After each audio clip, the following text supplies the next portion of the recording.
तर वाल्मिकचं समर्थन करणं म्हणजे गुन्ह्यांना पाठीशी घालणं. हार्वेस्टिंगच्या मुद्द्यावरून तृप्ती देसाई यांनी हाकेंनाही उत्तर दिलेलं आहे. पैसे कुठून आले असं बोलणं म्हणजेच शेतकऱ्यांना गुन्हेगार ठरवणं, असंही देसाईंचं म्हणणं आहे. तृप्ती देसाई सध्या आपल्यासोबत आहेत, आपण त्यांच्यासोबत चर्चा करूयात. हार्वेस्टिंग मालकांकडे 10-10 लाख रुपये कसे आले आणि काहीतरी लिखापडी झाली असेल असं म्हणत लक्ष्मण हाके यांनी वाल्मिक कराड यांचं समर्थन केले. खरं तर वाल्मिक कराडचं समर्थन करणं म्हणजे त्याच्या गुन्ह्यांना पाठीशी घालण्यासारखं आहे आणि अशी अपेक्षा तर अजिबातच लक्ष्मण हाकेंसारख्या चळवळीतल्या कार्यकर्त्यांकडून आमची अजिबातच नाही.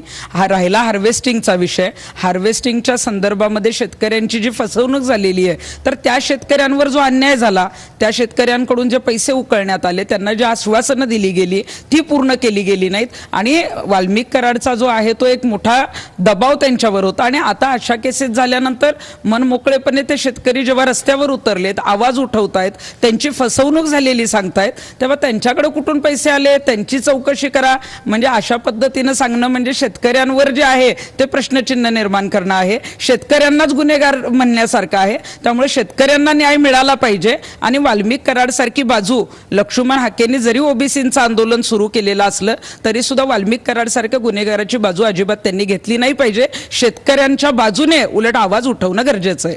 अशी वक्तव्य म्हणजे मला वाटतं की पूर्णपणे हे जे संतोष देशमुख प्रकरण हे एवढं सिरियस प्रकरण आहे आणि त्याच्या बाबतीत जर लक्ष्मण हाके अशा पद्धतीची वक्तव्य करत असतील, ही बालिश वक्तव्य आहेत. लक्ष्मण हाकेंनी खऱ्या अर्थानं संतोष देशमुखांना कसा न्याय मिळाला पाहिजे हेही